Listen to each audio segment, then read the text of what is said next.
conversation. Welcome to the SPSJ podcast.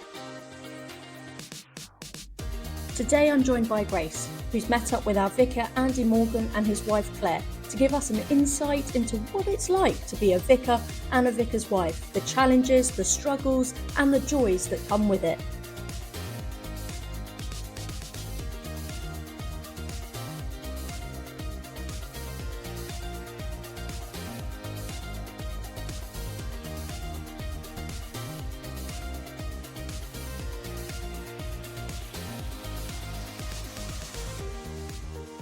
Today I am joined by Andy and Claire Morgan, the vicar and vicar's wife of SPSJ, the power couple, maybe we could call you.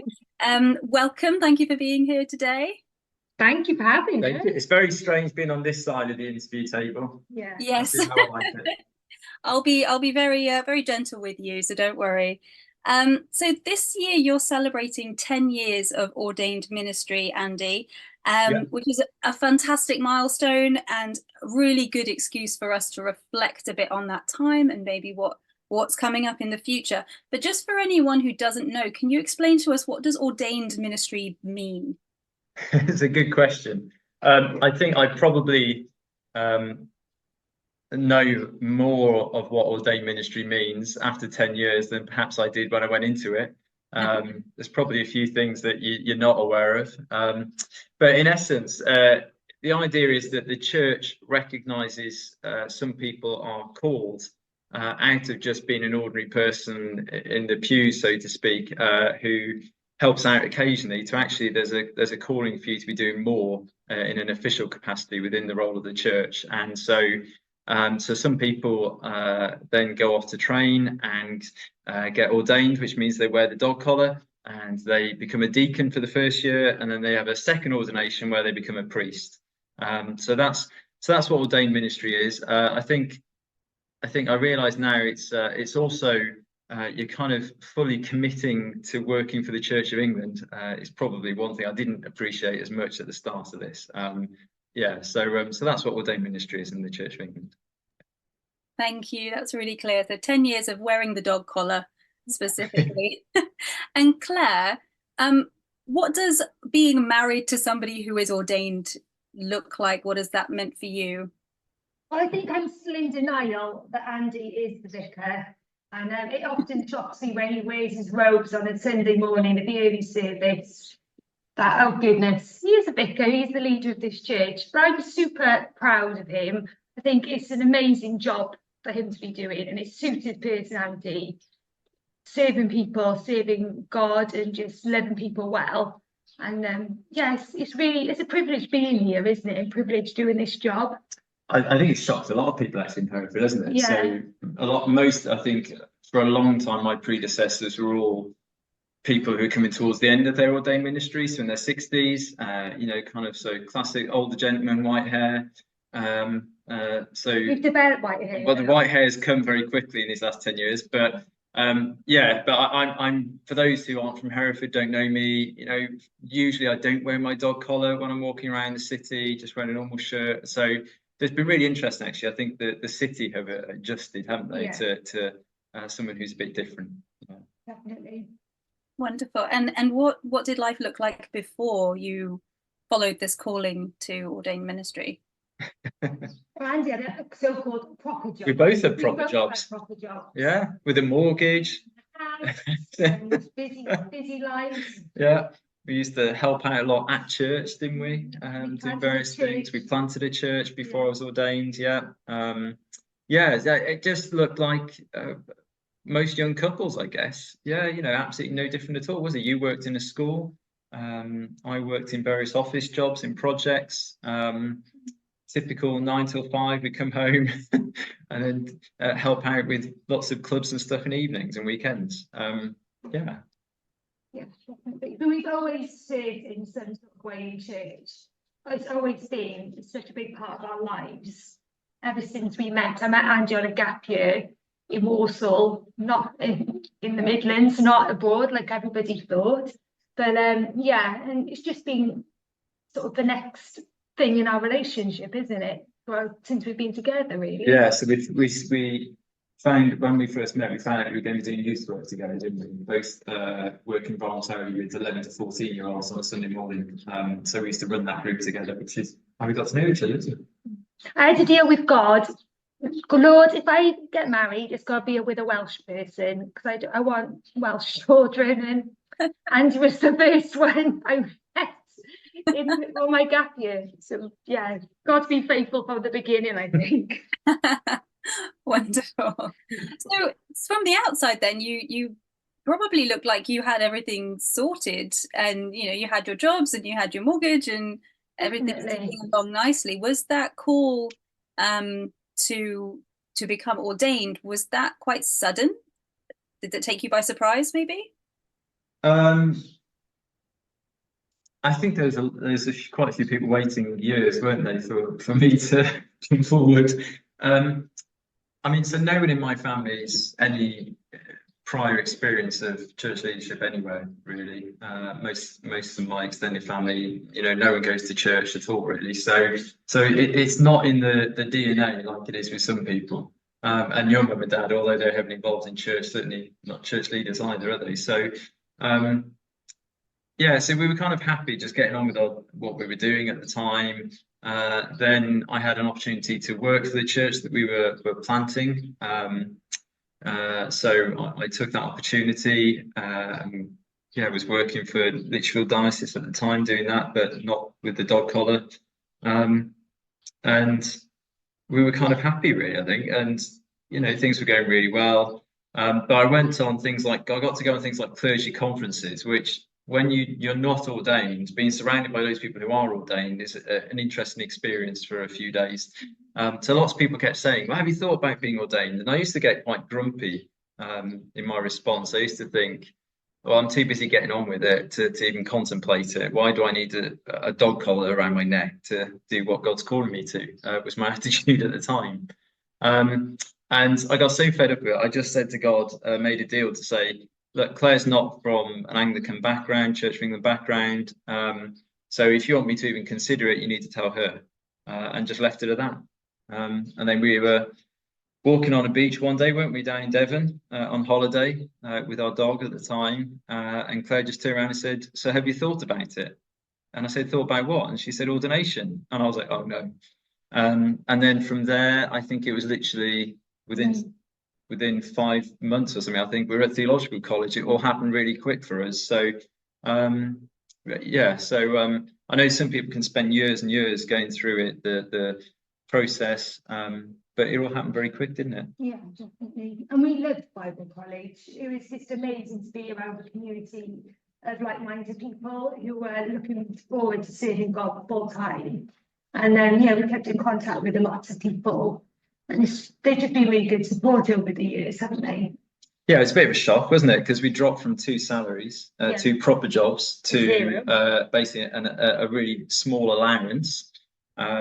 So we kind of, but I mean, interesting. I think that helps in something like a cost of living crisis, where you have to learn to adjust to different ways of living, and we certainly experienced that in a very harsh way. But then random things would happen. We were really struggling financially, and then we just have a random check or a tax rebates like out of nowhere, or like, oh yeah, you're still here, God. Thanks for that reminder. Yeah, that happened quite a few times, didn't it? Yeah. Little pockets of faith just popped up, and it's a reminder that you're still here, still keep relying on me, because often we just carry on with our day-to-day lives and don't remember or don't turn on God as much as we should have been doing. So that was amazing. Looking back, so now we just reflect and think, God, remember when God provided at that time? And yeah, it's really cool. Oh, amazing. Thank you. So you go from your 2 salaries, your I suppose ticking along nice life, and you suddenly drop down and maybe it's financially more difficult. You're really testing probably yourselves as a couple, I imagine. Yeah, definitely. can you share, how has the last 10 years of ordained ministry been for you as a couple, as a family? This is for both of you really. And are there any main lessons that you have learned in that time that you want to share?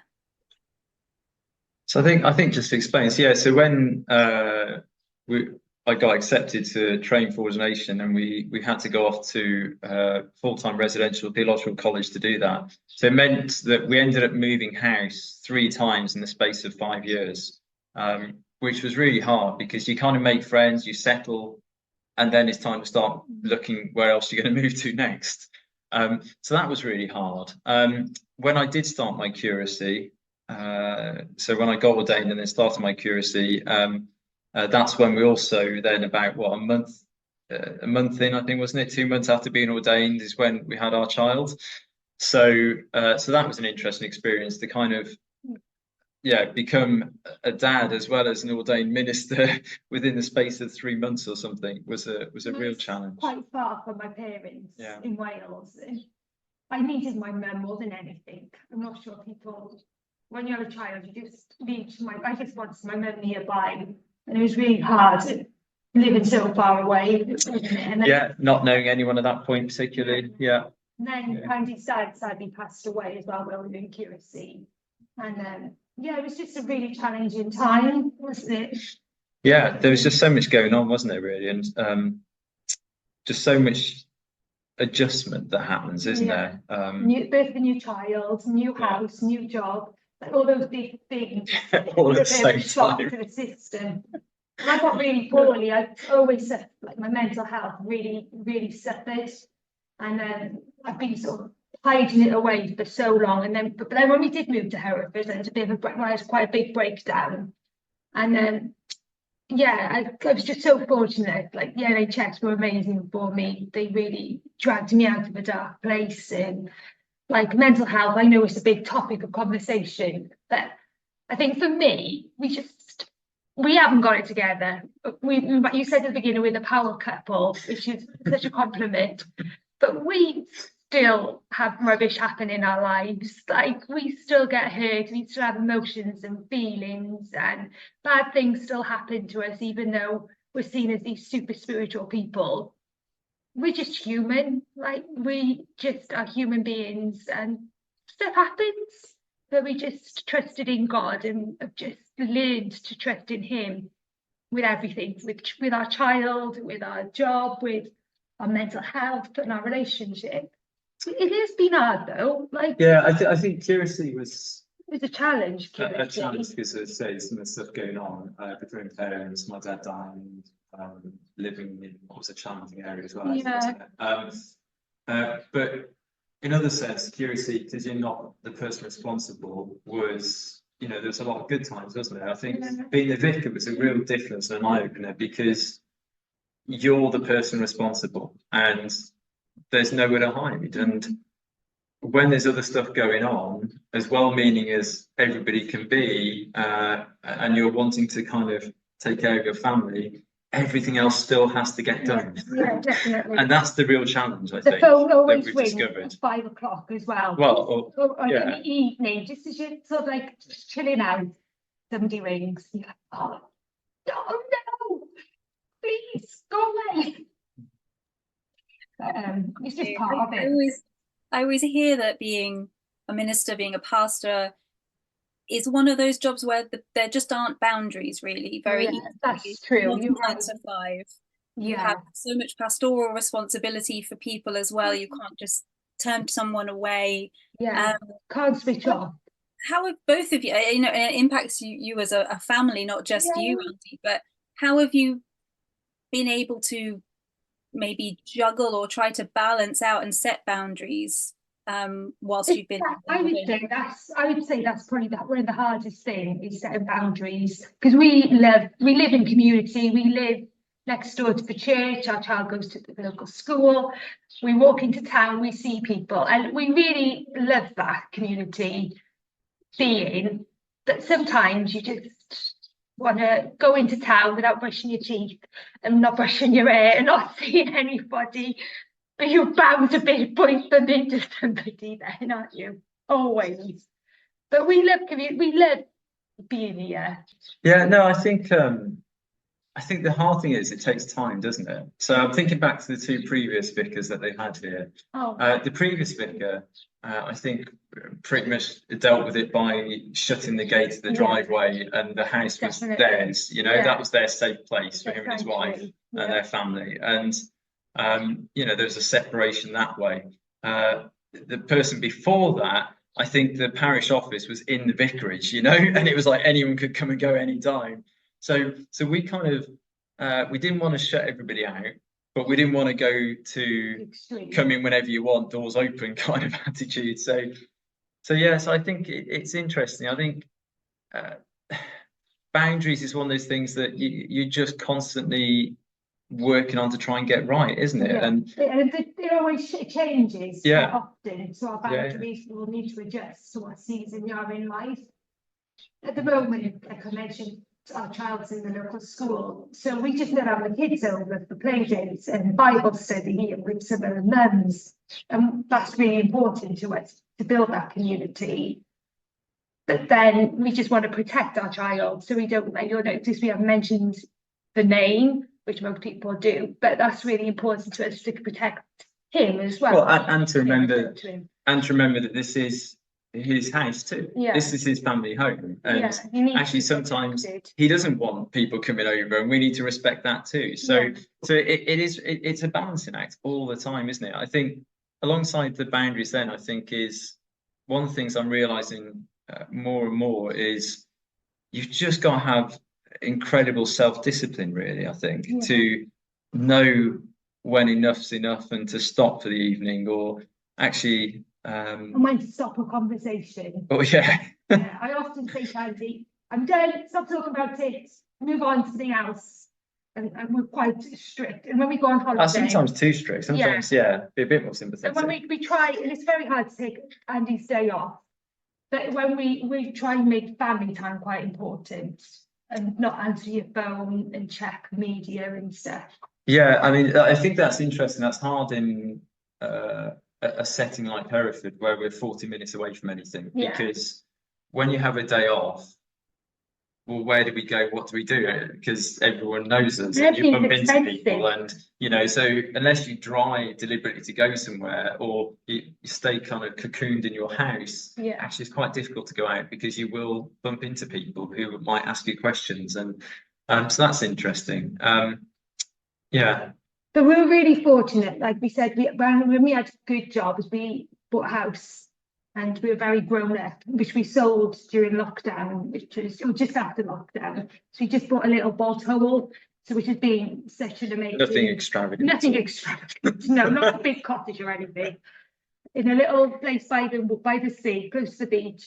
So that's like really useful for us, just to know if we can go away for the night after school and just switch off, which we need to do. I come back going to like all the cheap shops, so and come back with a carload of rubbish, which we can't buy in Hereford.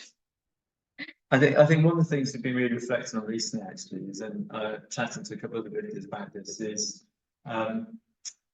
pre-COVID, you used to get kind of highs and lows within ministry within the year. So there were times, particularly like the summer, for example, where it'd actually be quite quiet. You could catch your breath again, and you could get those things done that you just hadn't got a chance to catch up with yet. Post-COVID, that just doesn't happen, and there's just always things that come in that need dealing with. So you just feel like you're constantly chasing your tail. And I'm realizing, I mean, I went away on my own, didn't I, actually, to our bolt hole a few weeks back, just to get away for a couple of nights to try to catch my breath again, just on my own. And so we're realizing, actually, we need to adapt to a kind of post-COVID way of having boundaries, self-discipline, just to say, just for my own sake, and then obviously my family's sake as well. That's interesting what you say about post and pre-COVID. What is it that you think has changed after COVID that's meant that ebb and flow, it doesn't work the same way anymore? I think expectations of people have changed, because we live in a world now where everything's done online and everything's so easy, accessible, that Andy is literally on call 24/7. Yeah. Before, people would knock the door and chat, whereas now they will be relentless in phoning or sending emails within. He hasn't replied. If you don't They'll- reply in 24 hours, they'll then ring you. you're known as difficult to get hold of. Yeah, Um, and then you'll get round to different people that Andy's very difficult to get around with, which is quite frustrating. yeah, I think it's I guess there's two things really. One is with everything stopping in COVID, and lots of people deciding to move away, or they don't want to carry on doing what they did pre-COVID. But then the expectation once lockdowns ended was everything would open back up again and be like it was before. So there's not been an honest conversation about what things actually can look like now. So the expectation is it will look like it did before, but you've got half the number of people helping than you did before. And I think that puts that huge amount of extra pressure then on you. People moved away, and Yeah, that's what I mean. So Yeah. that lack of, and I know this is kind of across the board in organisations and charities have experienced this same problem. And then I think for the church then as well, just so many people who are ill, who are being diagnosed with things, who are struggling mentally, financially, that need has just massively skyrocketed. So you kind of got the triple whammy almost. So you got less people trying to get everything back to how it was before in terms of opening up again, but then also a whole host of extra work that needs doing too, that wasn't there before. So yeah. That's a big answer. Well, it was, but I think it is. It's not an easy one. And I think, over the coming years, I suspect there will be numerous studies done to try and understand what is going on at the moment. Yeah. Oh, I hope so. Yeah, absolutely. That's a really good answer. Thank you. I sprung that question on you, so thank you for that. This is another question I'm springing on you, and you don't need to answer necessarily, but as the person sort of at the top of the church, what support do you have? Do you have other vicars that you meet up with? Do you have any kind of mentor, or what sort of support is there for people who are ordained? So there are official structures that are kind of in place. So you have the archdeacon, you have a bishop, there are various diocesan staff who can help you on specific things. There is something called a chapter where the local clergy meet up occasionally, which is meant to be more of a supportive thing. I think the interesting thing is, though, based on what we were just saying, because everyone else is also extremely busy and chasing their tails, you're not anywhere near the top of their priority list. So you really do have to take care of yourself. And I know people that I train with at college, even 10 years in, who already had been signed off long-term sick because they just couldn't cope. Or moved on to new jobs. Or the people we know who have left the ministry already, and I think you've got a very supportive wife as well, who listens to us. But that's hard because that's not always the appropriate beneficial, place, because then you're taken into your house all the time. So we say no more. So I think it's still something we're figuring out. I think we've had some new people joining the diocese over the last few years and kind of getting to know them. And I think having moved to a new area, it takes time to kind of develop those relationships where they're safe people I can talk to, and I can just go, can we have a coffee? And it takes time to work out actually who are those people and who are, who is it not? And I said, whilst there are official people who are there, actually sometimes it's not those official people, the ones that you need to be going and having a coffee with. So I think I'm getting there. Those people are becoming more obvious now. It's taking time. It takes time. Yeah. So I personally, for me, that I've been very careful with building relationships with people because of the hidden agenda, whereas sometimes they might be busying up with me and they want to know the church gossip, or they want to know, or another way to get to Andy, or I found that really hard. So when we moved, I was like, Lord, you need to surround me with people, and women especially, who I can trust and who can just walk alongside me, even not in the role of vicar's wife, just in the role of me and being a mum and a friend. And once again, God, it's just blown my mind with that. And he's just been so kind that I've got a really core group of friends who just accept me for who I am, flaws and everything, and who I can share things through. And the main rule is I'm the only one who can slate Andy and be horrible about the vicar. And that's the only rule. I won't worry, you can publish anything you want on the local media. It's Yeah. fair game, isn't it? But yeah, I think it's interesting. One of the things I've found fascinating, I guess, is because obviously we're all just such lovely, nice Christians, there's lots of assumptions about, well, of course you're all going to be really good friends when you arrive somewhere and everyone's going to get on and, you know, well, you're the same age, you're the same. And I think there's so many assumptions around that. There's a lot of what feels sometimes then forced kind of relationship, you know, rather than natural relationship. And yeah, and again, it's, well, you can't force relationship. We're all human, and sometimes things click, sometimes things are a bit harder, aren't they? You have to work through. But sometimes relationships just dissolve naturally, and I think that's okay. Like, people's interests change and stages in life and seasons in life changes. yeah, but I mean, to get back to the original question, I think I'd be shocked if there's not changes in the church of England over the next 10 years of ministry where they are looking at this issue. You know, a lot of legislation has changed over this last 20 years, and I think a lot of extra pressures come on, and yeah, so hopefully there will be thinking going on around how do we support the vicar at the top. Definitely. I hope so.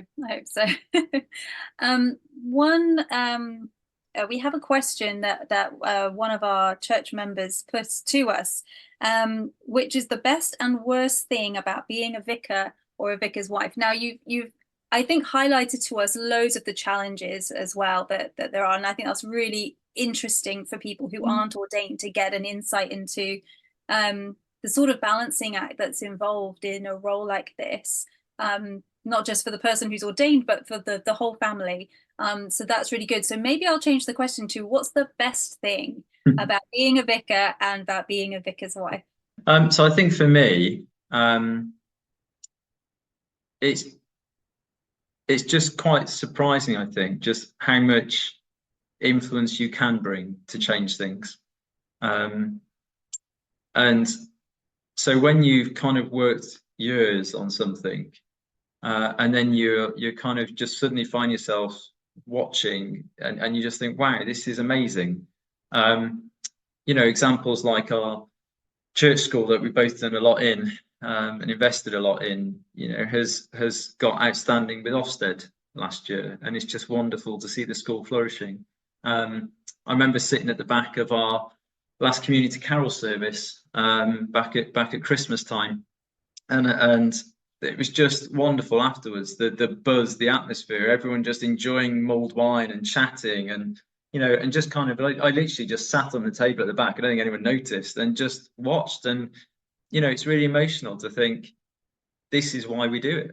You know, this is what we're about. We're about community and building community. And when you see that, it's just really lovely. Yeah. It makes it all worthwhile. Yeah. Definitely. Yeah. Yeah, I'd echo that the community thing is so important for us in everything that we do. Just, I love the being in Hereford, and it's the place I can't see us leaving, and I really believe God's called us here. And we're here for the long term, and until God says move, we're staying put. Because we just feel there's so much potential. And wave after wave, we've just seen God's goodness. And yeah, we just love it here. And that's the best thing. Yeah, and I think alongside all the tough things and the hard things about, you always get all the worst of society. You know, you do also get to see a lot of the best of society too, and be there for people, and I love see people coming out of things. That's my favourite thing. I do some voluntary work in a school, and I love it. I love it when they call me in the street, and I'm just like, who's that? I'm like, it's one of the kids I work with, and then the mums get chatting with me, and I just love it. Yeah, it's just such a privilege. We had I mean, you know, it could be weddings and stuff as well, but I mean, we did a service of Thanksgiving for someone's life a few weeks back, and Claire, you helped out with verging at it for me, didn't you? And they sent us a lovely card, the daughter did, and the widow sent me a lovely email as well. And and you just kind of think, well, I don't think I really did much, but it helped them, and if we can help, then yeah. Thank you so much. Wonderful. So that's looking backwards then. I've got one final question for you, which is looking ahead to the next 10 years. What do you feel that God might have in store for you in the next 10 years? And do you have any particular vision for SBSJ specifically that you'd like to share? Yeah, I think we're in the process at the moment of kind of reviewing lots of stuff internally, trying to work out. We launched a big project that I completed all the paperwork for about 5 years ago now. So 5 years in, it seems appropriate to be reviewing everything again for the next 5 years, really. We know mental health and well-being is a huge issue across our society at the moment. We know so many people are struggling for so many different reasons. And I think one of the things I've really been reflecting on is there are so many things out there, self-help books, meditation techniques, all sorts of courses you could go on to help you look after yourself better. But it just feels to me that actually the church is the only one, though, who can not only offer that, but then offer the extra bit of, oh, and by the way, that situation that's causing the stress in the first place can change.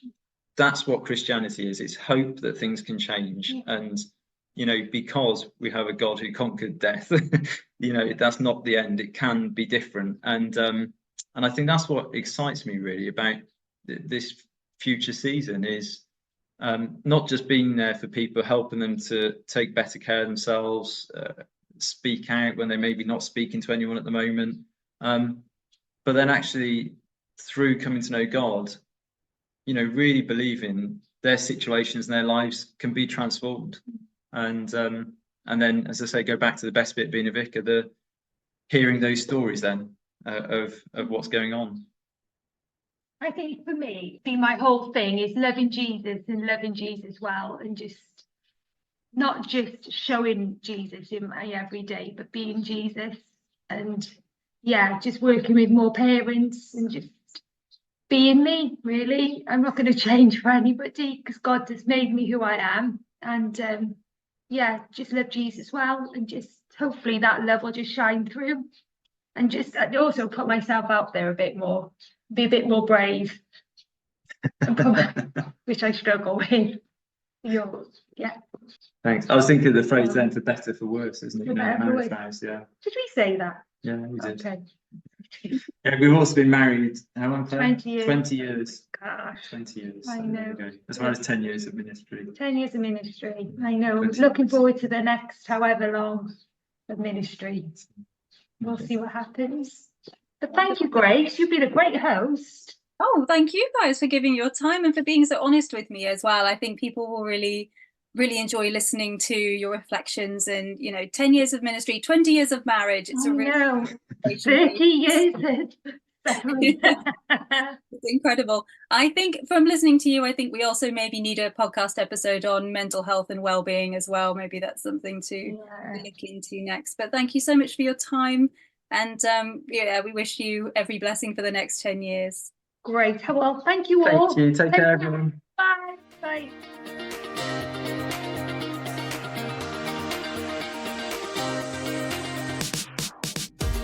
Well, thank you so much for Andy and Claire joining us, and for Grace taking the time to meet up with them and have a little chat. What a helpful insight it is for us into the life of a vicar and his or their family, and the struggles and sometimes the temptations and the life that comes with ordained ministry. And as we come to reflect on what Andy and Claire shared now, I want us to turn to God's word and hold these verses that Paul wrote to the Thessalonians, chapter 5. And he said, "Now we ask you, brothers and sisters, to acknowledge those who work hard among you, who care for you in the Lord and who admonish you. Hold them in the highest regard in love because of their work. and live in peace with each other. Sometimes we don't even think about the background of our vicars. We think this is them now and this is all they ever have been. But Andy's had such a broad background before coming to ordained ministry. Maybe there's something there about God's call on your life and what he wants you to do, the unexpected. How can you prayerfully pursue what God is calling you to? But I want us to think about this idea that all Christians are commissioned to do the work of the church. Sometimes we can assume that the vicar or other leaders within our church are getting on with everything, that they're holding everything together, and it's okay because someone else will do this, that, and the other. But we all have a responsibility as part of the church. We're all commissioned by Christ to go and make disciples, whatever that looks like. So I want us to be challenged by that idea that how can we help ourselves and support one another within the church before we rush and run off to the vicar for his support. And sometimes that comes in the form of small groups. I wonder if you have small groups or cell groups or house groups, whatever your church might call them. What's the support like within those? Is it simply the idea that you meet up for a Bible study once a week or fortnightly? Or is it more than that? Because if we learn to support each other within those groups and be church within those groups, then actually the vicar holds that all together rather than always being at the beck and call of everyone. And now I know Andy, and that's not to say that he's not there to support everyone. He certainly is. But we need to think about those boundaries that he mentioned. And he mentioned too about this rhythm of ministry life, the highs and the lows. Usually you'd get a bit quiet in the summer holidays as there wasn't as much going on. But since COVID, he said that there's no longer those highs and lows. It's just a constant flow of everything. It's skyrocketed the needs of people. And we live in this society now that is chronically anxious. And the needs are so vast of the people within the church. We know how vast and broad the dynamics of the church are, that we assume the vicar can deal with every single request. It's not like we call the fire brigade because there's a fire and they have a specific field in which they're able to help us with. Actually, the vicar is there to respond to like every need that we have. So we need to remain thankful. We need to remain humble in that as well. And we need to allow for our church leaders to not have all the answers. At the end of the day, they're human too. They might be this power couple within the church, but actually they're human too. Claire shared about her struggles with mental health. And it can be really lonely as a vicar's wife. It's difficult to be friends with people in the church because they're part of your work as well and set those boundaries. So I'm so glad they've managed to find those people that they can reach out to and get that support from.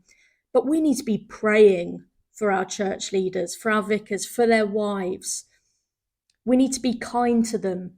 We need to let their vision become ours. We need to catch that vision and we need to grasp it and we need to own it as a church. It's not just their vision they're projecting or manipulating onto us as the church. Actually, this is something that we can get on board with. I also want to challenge us in how we can lighten their load. So there's loads of different things within a church, from buildings to pastoral to youth and children's ministry to outreach to worship. How can we help to lighten the load of the vicar who holds this all together? And vicars actually love to hear good news as well as the struggles of the church as well. So share good news with them. That's 5 things I want us to do and want to challenge you in, whatever church background, denomination you're from. Practical things we can do to help out our church leaders in all that they do and their wives as well.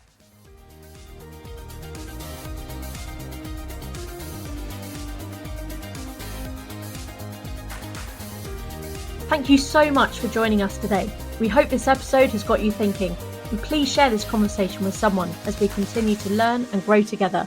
We look forward to you joining us again next time.